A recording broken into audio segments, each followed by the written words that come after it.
680's Richard Southern joins us now. Richard, Bell Canada says it's been the victim of a cyber hack. Yeah, another one. This is the second time in 8 months this has happened, Francis. Bell Canada says up to 100,000 of its customers have had some of their personal information stolen. We actually got a hold of this. This is the letter, the email that Bell sent out to affected customers apologizing for this, promising to put in place new security measures. BCE said what was taken was email addresses, some phone numbers, customer names, no credit or banking information, though.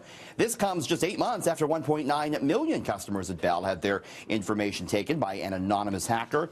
No, it's of course never good when something like this happens to a company, but it's particularly problematic for Bell and its owner BCE because competition in the wireless space is so fierce these days, and the stock in these telecom companies, they've had a rough ride so far in January owing to higher interest rates, Francis. And we did see BCE, Rogers, and TELUS all move lower today on Bay Street. Well, there's some big news out of the restaurant world. So the owners of Swiss Chalet have bought the keg.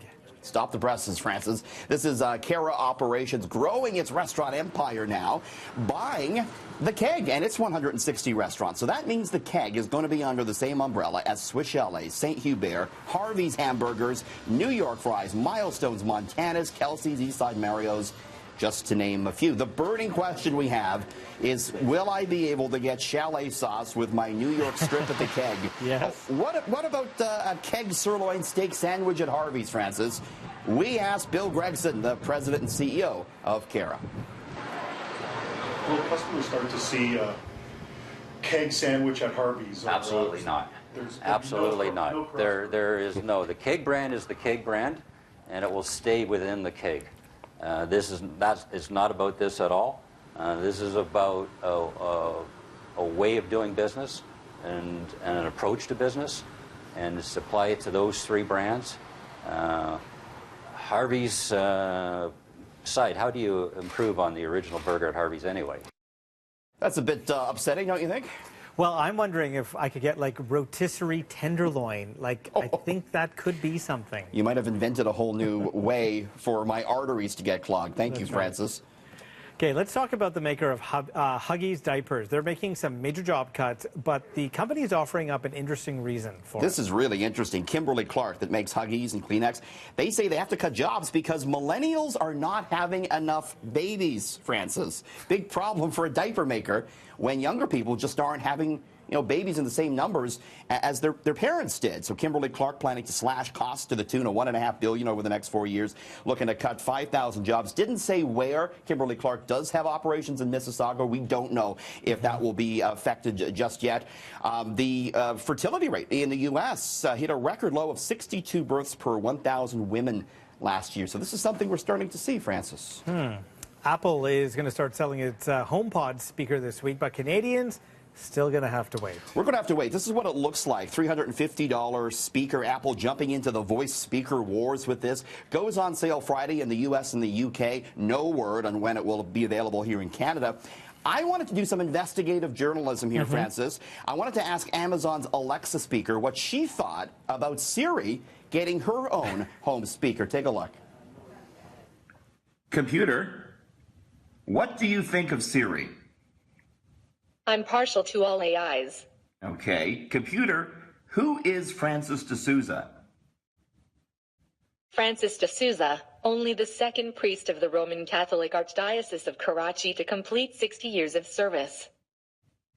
I didn't know that, Francis. Wow. Well, what you don't know about me. You learn something new every day from Alexa. Isn't that interesting? My goodness.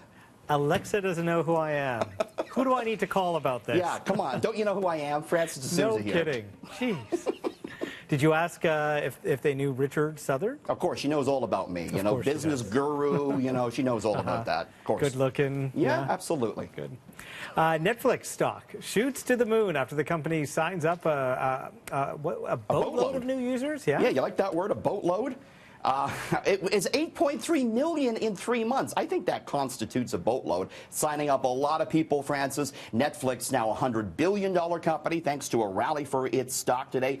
Thing is, though, They're tapping the debt market. They're spending a lot. Company says it will shell out $8 billion on its original programming this year and another $2 billion in marketing. Long-term debt stands at $6.5 billion. Liabilities at $3.3 billion. So a lot of red ink on the books, but company justifying all this by signing up people. There's so much red ink, though. I don't get it. It is, and that's not unusual for a tech company, but again, they're justifying it by bringing in new people. And here's the interesting thing. They know what people are watching, so they know what shows work, and therefore they're willing to spend on those shows going forward. Okay, so back to my roots as a Catholic priest here. Let's talk about churches in France. They're going high-tech when it comes to the offering basket. Yep, they're passing around a contactless payment basket. Really? Yes. Just tap? Just tap and go. Tap your way into heaven. This is nice. The almighty dollar. This is in Paris, the Archdiocese. They are accepting this now. Parishioners can choose an amount they want, ranging from €2 to €10. Wow. 4,000 donations have so far been made using this. They do still accept cash at the Sunday service, though, Francis. Well, that's nice. Yes. Good to see. Going high tech. Thank you, and bless you too. Thank you, Francis. Have a great day. We'll see you tomorrow.